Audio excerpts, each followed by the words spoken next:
So, in short, I quit again. Yeah, that's right. I quit my second cybersecurity job in this is pretty much a year. Yeah. So, two jobs in 2022, neither one panned out, and we're gonna talk about it. All right, what's going on, y'all, guys? Appreciate y'all if y'all watching the video. Y'all know what to do. Hit that like button and share it out for the YouTube algorithm if you'd like to hear about my life and also some of the stuff that I'm trying to pass on to y'all that I didn't know beforehand. So, did I actually quit? No, I didn't just up and quit. I always make sure I got another job to fall back on. So, if you're watching this right now, especially on YouTube, that means that I have started at the new job and I wanted to share a little bit of my story. Now, I did recently give you guys a video talking about, while I was interviewing. So I figured like maybe I can go a little bit more in depth and maybe story time with this one. Some stuff I probably didn't touch on. So 2022, I still was at Goldman Sachs and everything was going good for the most part. But the issue there was that even though I was doing cybersecurity and incident response, I wasn't really doing the technical part of incident response. I wasn't learning stuff that could enhance my technical skill set. It was good from a standpoint of knowing how to scope and pretty much as an incident response management is like being an incident commander, so commanding the incidents. So that part is cool, right? The issue is that when you go to do roles like that for longer than X amount of months, now it can be lumped into with a technical role. I would accept that. But if that's all I'm doing, I wasn't at the point that I like to do that. Like I'm only 30. I'll be 31 this year. But I got to keep on learning. And stuff I still need to learn. I'm not in my 50s. Like, stuff like that's what I want to do in my 50s. I mean, it's not hard. Nothing much to change. The concepts don't change. Don't change. Just have different know about the vendors and stuff like that. So for y'all that was following me, I was working there and I ended up leaving because I felt like I was being underutilized and also just it was killing me. I moved farther north of North Dallas and I had to be in the office 3 times a week in downtown Dallas, and it really was hard for me to do. But in retrospect, I honestly say if going in 3 times a week and location wasn't a factor, I probably would have been better off staying there than when I left. I stayed there for about 8 months. I just felt like I was being underutilized, but I like to be transparent with y'all. It was just a lot of stuff going on with management and stuff like that. My manager retiring at the time, so I didn't really know who to talk to and how I could have got where I need to go. But in retrospect, thinking back about it, I could have probably stayed there and went to a different department. I think they would have loved it. They're a very lean company. And I really don't have any bad things to say about the people I interacted with. I just felt like I just was used wrong. It's similar to, you'll see a prime example right now. I'm a Denver Broncos fan. So everybody has seen Russ probably look bad for most of the season. However, these last 2 games, Nathaniel Hackett's been gone. And Russ has looked way better. So sometimes it's like it takes the right person to figure out how to use you in the right way. And that's kind of how I felt about that, right? And this is only for context. So after that, in about April of 2022, I said, you know what? No, actually before then, because I actually interviewed with some bigger companies too. But I decided to say, you know what? I'm finna just try to move on. This isn't working. I'm about to move farther away. They want me to come in 3 times a week. This is not going to be good for my work-life balance. I just can't do it. Like, honestly, like where I live right now, like they're working on the road. So traffic is like super bad in the morning. So unless you want to get up super early and like sleep early and then get up super early, you go to work, like, and that's that. Even then, leaving early, you still got some traffic. It's just a long way to go every day. I just keep it a beat. Okay. So I decided to say, you know what? Hey, cool. Boom. I see this role, and I talked about it a little bit in my last role, and I might try to use the same graphic again. I applied for this cybersecurity operations role. And honestly, I looked at that graphic. I think the job I applied to was a little different from that. Honestly, I'm gonna have to go see if I can find what I applied to. I'm gonna see if it was the same or not. But I applied to that role thinking it was more cybersecurity ops, and we did the interviews. The hiring manager, which my hiring manager right now, I mean, he's cool, but he's a cool dude, black guy, cool, down to earth. Never had no issues out of him, so this won't be like when I put the other video about why I quit. It's nothing like that, right? he described the role to me. So I thought it was just gonna be more ops based, ticketing, fixing some processes, dealing with some risk and threats, using Splunk, cloud stuff. I thought it was gonna be more like stuff I like to do, right? And it's not.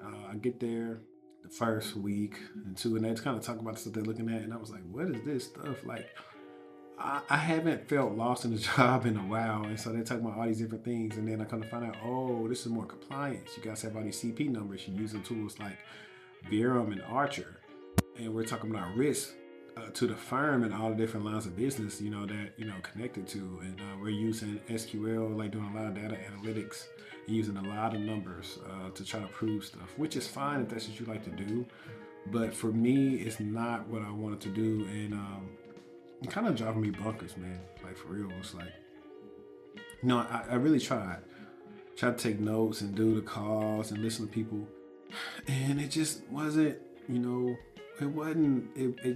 it wasn't giving me what I needed to. As the women say, it's giving. It wasn't giving anything. What I tried to do during that time was, okay, boom, immediately I knew I didn't want to. So I started just reaching out to the people, to the positions that I think I would want to work at the company. And I reached out to one of the guys. I talked to him. He was pretty cool. We were same level in the company. I was VP at the company. So that's like senior level. What happened was that he was like, yeah, everybody up here has to like work in New York because they have like a SOC team there, but nobody that's outside of New York works on the team. So I said, okay, that's an X. And so after that, I was like, let's try the threat modeling team. So I was like this close to getting on the threat modeling team. However, because of HR policies, it prevented me from moving over there within like a year. And so that's the whole issue with that, right? They should let you, if you want to stay, they should never have HR policies like that. If somebody finds out, hey, you're better utilized for this, you should be able to go over there. And I was really interested in threat modeling. Am I still interested in it now? Yes, but I just think that it's a little bit like, I think one of the things I've been thinking about is this kind of reminds me of slightly when I worked help desk, right? You could possibly be promised things, but it's at the discretion of the company what's going on. So I already know in my mind, okay, let's say I wait a year. Let's say I wait till June. That means that's been a year and some change that I haven't did anything technical that I like to do. And let's say, okay, they got a spot opening. So potentially they could move me to the spot, or they could say we can move you, but we gotta wait 4 months to move you.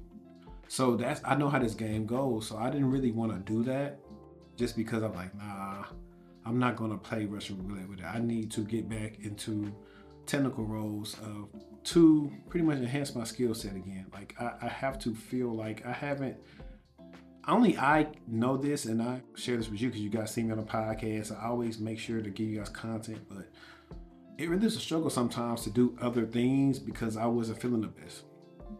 I have days where I wake up and like, bro, what? Like I have days where I'm sitting on a computer, I'm doing my own labs, and I'm just getting frustrated because I'm really dreading that I don't like this stuff, or I have to listen to this meeting or this crap, right? I'm really dreading it. So early on, I kind of said some of these things to my manager, and it's not really what I like to do in so many words. I said that early on. I don't know if he remembered that or not. And after this, it'll probably be a time once ever I put in my resignation, I'll probably talk about that and probably throw that in another video. But I think this is going to be the better move for me. I think I'm just back excited again. This company isn't as big as my current company. And that's another thing too, guys. Like, big companies are cool to be at, but you could kind of cruise on in a bigger company because it's so big.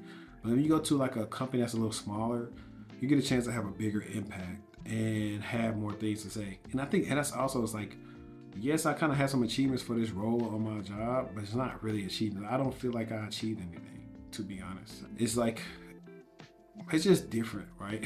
I'm used to using threat intel to just figure out what's going on and looking at these things. Like I'm used to, like I could put my headphones in, I'm looking at alerts, I'm investigating. Like I'm studying, I'm learning on new tactics, taking training to get better at learning new things, I'm used to doing that. Like here I had to do like a lot of things on my own, my free time, do a lot of the, they did have like a lot of Splunk courses for me to take, like lab free, with the labs, which is cool, but I don't really get to implement it. Like, there's so much data, or like the way that they do their Splunk, like you can't really search good. It's not what I like to do. But at the same time, I'm just gonna tell you right now, like outside of that, the company's a great company. Treat their employees well. They have a nice campus and Plano. Very nice, very nice. I like to go in there sometimes. I used to when I first started, but then I just started dreading it because I just didn't like going to work anymore because I didn't like what I was doing. So that was the correlation with that.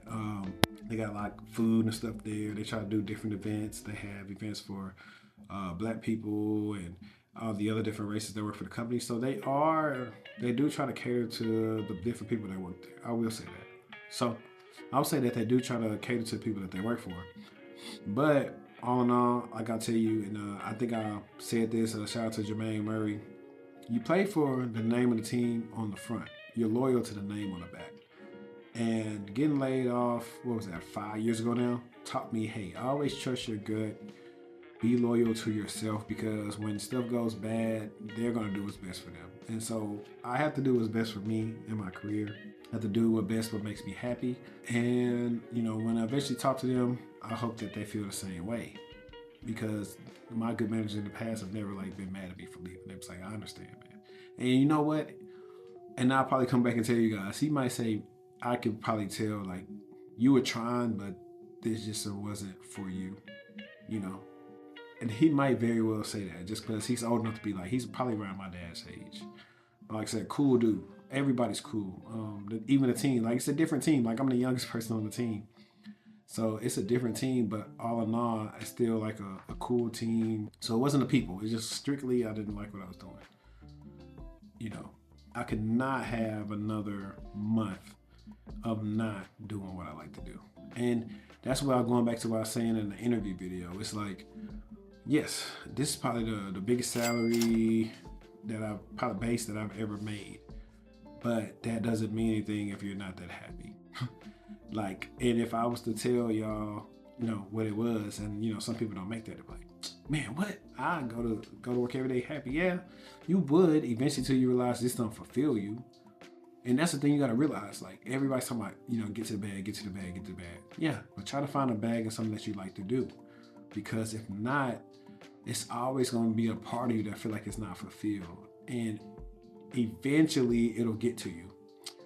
Eventually you're like, yeah, the money's good, I'm cool. The honeymoon phase is over, okay.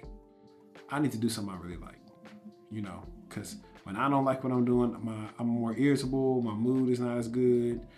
It's just a mess. And I know my family knows that too. And I'm like, man, and these are things I noticed. I quickly noticed that I was kind of feeling like how I was feeling at my previous company, where dang it, I'm dragging getting out the bed. I don't really want to get up. Dragging going to the meetings. It's not really want to be disinterested. Trying my best. That's why a lot of times, honestly, I didn't, for this role, I didn't have my camera on a lot of times because I was I'm not interested. I'm doing other stuff on my computer. And that's one of the reasons, right? I mean, I'm not gonna always be on cam, but it's just one of those things. It's I just can't, my eyes, my attention span is not interested. My mind has already told itself, hey, I don't care, And I feel bad, not bad in the sense, like I said, I like my team, so it's I don't want to just, I feel like I'm kind of abandoning them, but at the same time, you gotta look out for yourself, man. You got to. And one of the things I got tired of is I want an actual work machine and not one that I have to use my own machine for. I want a work machine. So that's one of the things too, separation of duties. I always feel like you can't really do what you want to do on that machine or whatever, because you got to download use Citrix and crap like that. But if you're watching this and you're thinking about going to work for JPMC, don't let that dissuade you, because like I said, I think it's a good company. If you get in the role that you like, I think it'd be great for you. There's a lot of change that can happen at the banks. However, and I will say this, another reason why, and like I said, if you guys can tell, I didn't script this out, so I just want y'all just to listen. Eventually, this may even be a short podcast episode. But another one of the things is that I don't like that. I come from a lot of structure when it comes to my background, help desk, and even some of the SOC stuff, right? So if I'm working somewhere and the things we do don't make sense to me, yet we're a big name, it kind of is bro, this doesn't make sense. So some of the operations things that they have us doing that don't make sense when I want to work out of like tickets. For context, like, you know, here's the thing, I always propose these use cases, like while we do these things at work, say, you know, hey, if we had a ticketing system, I would have context to some of these things I'm working on where I can go back and get history. It's hard for me to get information on things. I have to do much emailing and asking people, whereas if I could just query it myself. It's just some of the stuff I don't like doing. Like when it comes to working in a SOC, doing IR, a lot of stuff's in the ticketing system or documentation, or somebody's there that knows it. It is not the same, but I can't wait, man. Like, look, if y'all watching right now, I can't wait to do my onboarding video, like my first day. Also, this is why y'all haven't got another day in the life video. I've been having people say, when you doing another day in the life? When you doing? This is why. I didn't know what to give y'all for a day in the life. You would be like, if I would say a day in the life of being VP of connectivity assurance, you'd be like, bro, what is this? So, and I may do that on my way out just to see if I really want to like just show it. But for the most part, it just wasn't interesting to me. You know what I'm saying? It just wasn't. I feel like it wasn't worth doing. But I can't wait to do all this stuff. I can't wait to talk about the different threats that I'm seeing that I didn't see like when I was in a typical like regular site that wasn't like dealing with like financial companies. So that's what I'm ready to see. I'm ready to make a big impact. This organization, like I did everywhere else I worked at, and really just try to shine, man. I'm ready, like 2 years, you know, I'm finna be bigger than I've probably ever been, especially skill set wise. And I'm gonna be super happy about it. It's like, man, I remember when I took a year off. Like, I feel like Jordan. I feel like last year was a retirement year. Like, 2022 was a retirement year for me when it came to SecOps. You know, now I'm finna come back and I'm really finna get into it. I'm finna grind. I'm finna really show you what it is. So, yeah, man. So this has been the reason why, you know, I'm leaving my job again, why I'm going to a different job. And yeah, so I hope y'all appreciate the episode. If you felt like I felt, leave it in the comments below. Also, if you're interested in course careers, please use my link that's in the description and use my coupon code. Get $50 off, especially if you want to do IT. Use Josh Madakor's course and get your IT job quickly. Or if you want to do tech sales, like I said, you can get 6 figures pretty quickly. So, thank you guys, and you know, just check out the content, check out the podcast. And it's your boy HD, and I'm out.